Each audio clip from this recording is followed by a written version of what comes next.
waxbarashadu waynoo wanaage waxbarashadu waynoo wanaage walaalayaalo wada ogaada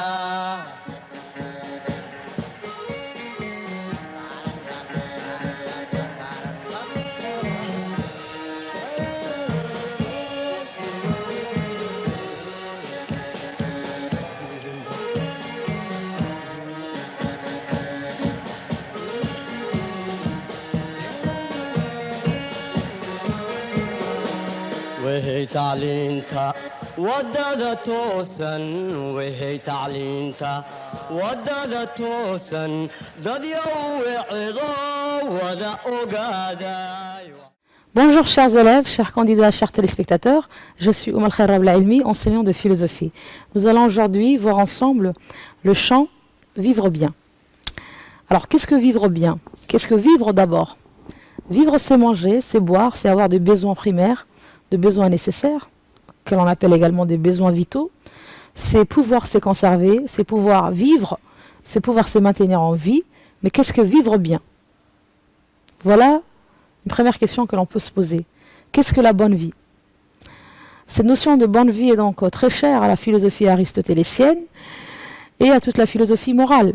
La philosophie se pose des questions sur l'existence humaine, sur le sens de cette existence et sur ce qui fait finalement la grandeur de l'homme par rapport au reste de vivants. Donc, qu'est-ce qu'une bonne vie? Alors, l'expression elle-même semble problématique parce que chacun d'entre nous s'est fait une idée de ce qu'il appelle le bonheur et en fonction de cette définition subjective du bonheur, chacun conçoit de manière assez singulière ce qu'il appelle la bonne vie. Alors, qu'est-ce qu'est la bonne vie?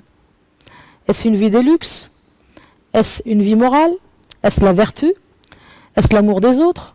Est-ce le fait de prendre soin de soi? Qu'est-ce qu'est la bonne vie? Chacun donc va situer cette bonne vie dans une définition purement personnelle. Alors l'expression vivre bien, alors vivre bien est donc une aspiration universelle. On n'a jamais vu un être humain qui dépense autant d'énergie et qui conjugue autant d'efforts pour faire son malheur. Donc personne ne veut vivre mal volontairement. Tout peuple, tout être humain aspire à vivre bien, même si que vivre bien, c'est difficile. C'est une aspiration universelle.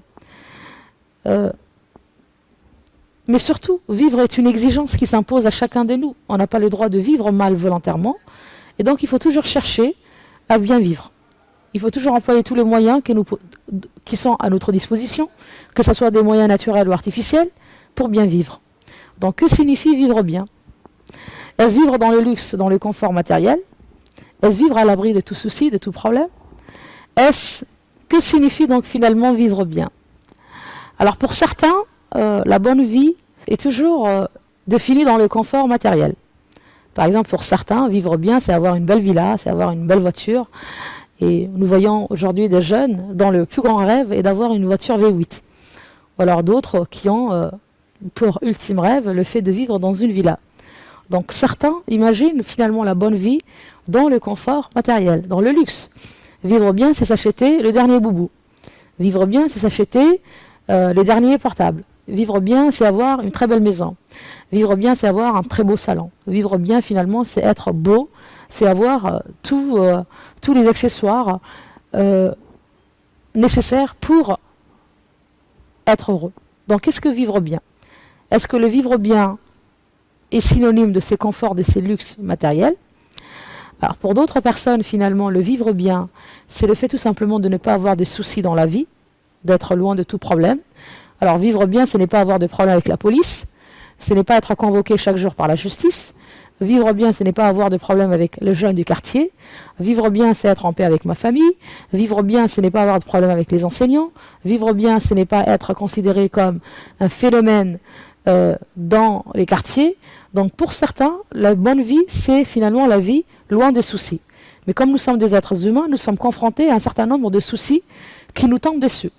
Donc vous voyez qu'une vie loin de soucis est à certains égards une vie difficile à avoir. Et pour d'autres finalement, vivre bien, c'est vivre loin de tout excès, de toute débauche.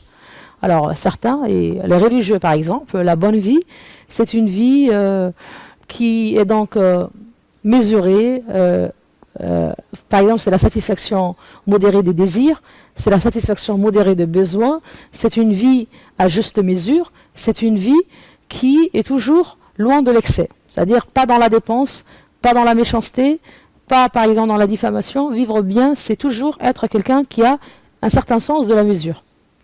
Alors, qui recouvre cette exigence de vivre bien? Alors, nous voyons que vivre bien recouvre un certain nombre de choses. Alors, pour vivre bien, il faut d'abord faire un bon usage de sa liberté. Alors, pourquoi faire un bon usage de sa liberté? Quand on veut définir la liberté, il y a une certaine définition négative courante de la liberté qui fait que la liberté soit toujours définie comme étant le fait de faire ce qu'il en veut. Alors un homme est libre quand il a le choix de faire tout ce qu'il veut, de la manière qu'il l'entend. La liberté n'est pas finalement le fait de faire tout ce que je veux. La liberté, c'est la capacité pour le sujet de se déterminer lui-même, selon des choix réfléchis et rationnels, selon des choix qui doivent être des bons choix. Par exemple, réussir dans ses études, fonder une famille, ne pas se droguer, voilà des bons choix que l'on fait dans la vie. Donc, à défaut de ces bons choix, qu'est-ce qui arrive? Il arrive que l'individu va sombrer dans le regret, dans le remords, dans la souffrance. Exemple.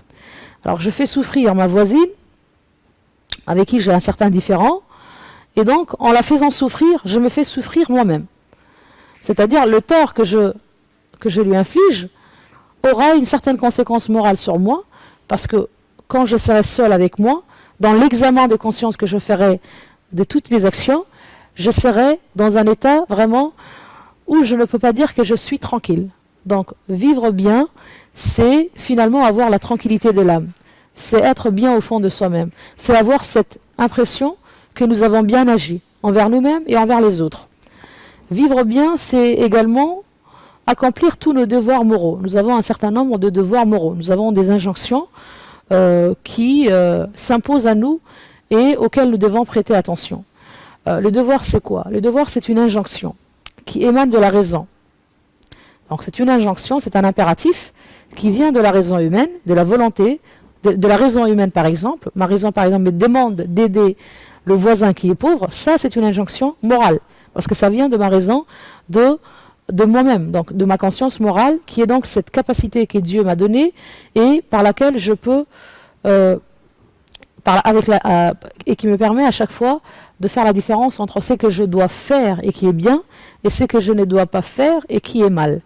Le devoir, c'est aussi une injonction qui peut émaner de la volonté divine. Nous avons un certain nombre de devoirs moraux. La religion nous impose un certain nombre d'interdits. Elle nous oblige de faire un certain nombre de choses. Par exemple, en tant que musulmans, nous avons le devoir de prier. Nous avons le devoir d'aider le voisin. Nous avons le devoir de ne pas diffamer l'autre. Nous avons le devoir d'assister toute personne qui est en danger et qui est dans le besoin. Donc nous avons un certain nombre de devoirs envers nous-mêmes et envers les autres. J'ai le devoir, par exemple, de marcher de la manière la plus modeste qui soit. J'ai le devoir de ne pas dépenser mon argent dans des choses qui sont futiles. J'ai un certain nombre de devoirs qui s'imposent à nous. Même dans la religion chrétienne également, c'est la même chose. Un bon chrétien doit respecter son voisin. Un bon chrétien doit honorer ses engagements. Un bon chrétien doit faire preuve à chaque fois d'humanité, d'humanisme et de responsabilité. Donc nous avons des devoirs qui émanent de notre raison, des obligations morales, et nous avons des devoirs qui émanent de la volonté divine, qui s'imposent donc à notre volonté et que nous sommes censés suivre. Nous avons également des devoirs qui nous sont imposés par la société, par les autres, par l'État. Nous avons par exemple le devoir de payer des taxes. Nous avons le devoir de nous arrêter quand nous voyons un feu rouge. Nous avons le devoir, par exemple, de ne pas voler l'autre. Donc nous avons un certain nombre de devoirs. Je dois prier, je dois payer des impôts, je ne dois pas tricher. Donc nous avons un certain nombre de devoirs divers et qui ont des sources différentes. Donc le non-respect donc, de ces injonctions morales ne va pas toujours s'accompagner des sanctions pénales. Par exemple, si je n'aide pas le voisin, alors que ma conscience morale me conseille de le faire, je serai finalement sanctionné psychologiquement. Au fond de moi-même, je ne serai pas tranquille, j'aurai toujours de regrets et de remords par rapport au mauvais acte que je fais et par rapport à la bonne action que j'aurais pu faire et que je n'ai pas fait. Donc je vais souffrir au fond de moi et le mal-être, le malaise qui va s'installer au fond de moi va toujours me torturer Et donc, ça sera une sanction morale, psychologique. Si je n'accomplis pas les devoirs que m'impose la société, là encore, j'aurai des sanctions, mais là, je serai sanctionné de manière rationnelle, c'est-à-dire soit en fonction de la gravité de ce que je fais, il y aura une sanction adéquate qui sera imposée par l'État. Par exemple, on ne va pas juger de la même manière une personne qui a volé 10 francs et une personne qui a tué une personne. Alors, vivre bien, c'est également rechercher son bonheur en suivant les meilleures voies possibles. La recherche de mon bonheur, par exemple, ne doit pas m'obliger à sacrifier le bonheur de l'autre. Le bonheur, la recherche de ma liberté ne doit pas me permettre de déroger, de porter atteinte à la liberté de l'autre. La recherche de mon bien-être physique et moral ne doit pas me permettre de violer le bien-être de l'autre. Donc la quête de notre bonheur, la recherche de notre bonheur doit s'inscrire, doit être quelque chose de rationnel. Nous devons rechercher notre bonheur d'une manière qui nous permette et à nous et aux autres d'être heureux.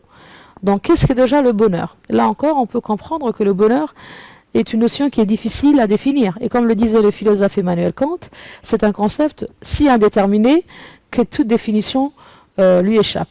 Mais on peut quand même définir philosophiquement le bonheur, et la définition que l'on peut retenir, c'est de dire que le bonheur, finalement, c'est un état de satisfaction complète. Alors, un état de satisfaction complète, absolue et durable, c'est quand j'ai l'impression que sur tous les plans de la vie, je suis satisfait. Donc, une satisfaction complète, absolue et durable, donc on précise durable, parce que le bonheur n'est pas le simple plaisir.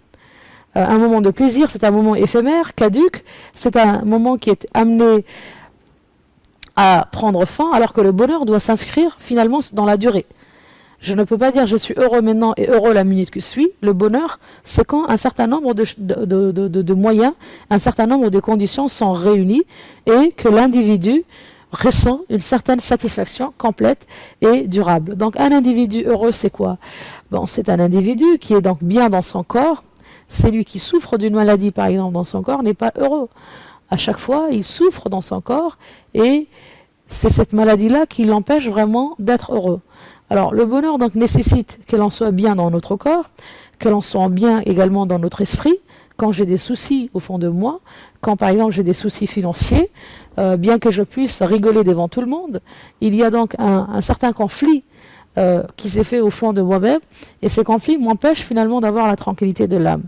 Et donc un individu heureux doit se sentir bien dans son corps et dans son esprit, et pour qu'il se sente bien dans son corps et dans son esprit, il faut d'abord qu'il fasse un bon usage de sa liberté, sinon les excès qu'il va commettre vont le torturer après, et le non-accomplissement de ses devoirs moraux peut également l'empêcher d'atteindre ce bonheur.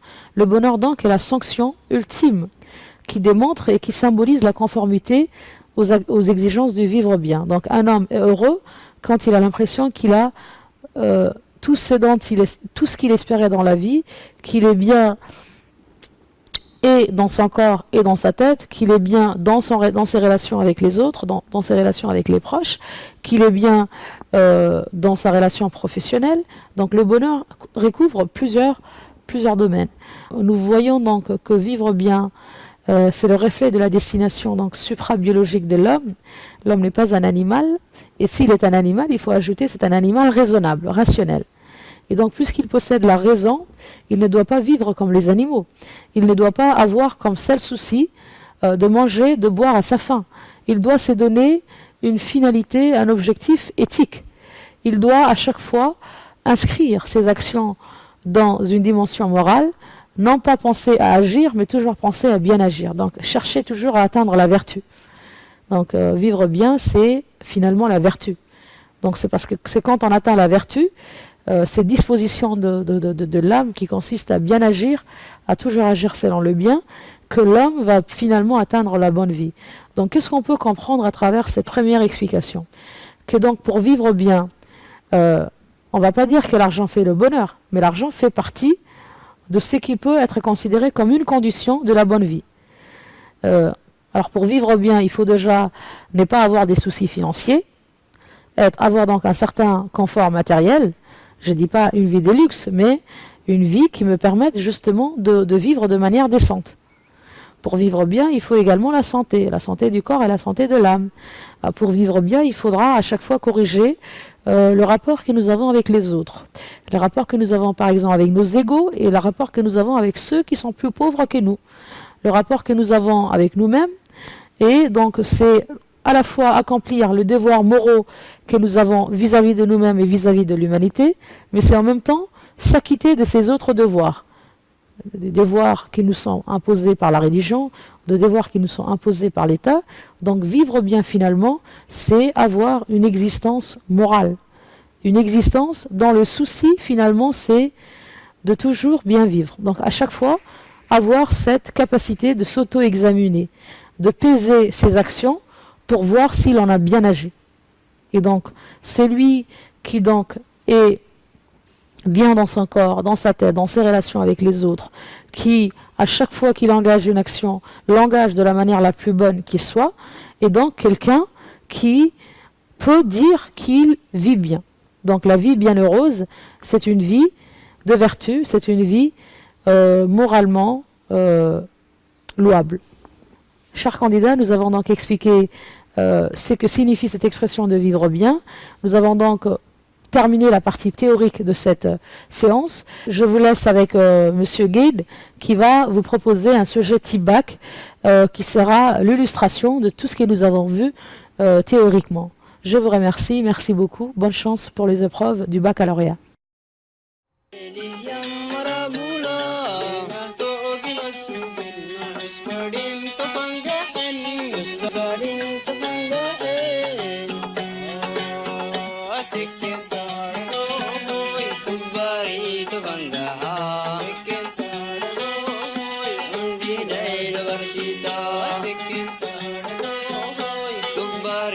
Bangga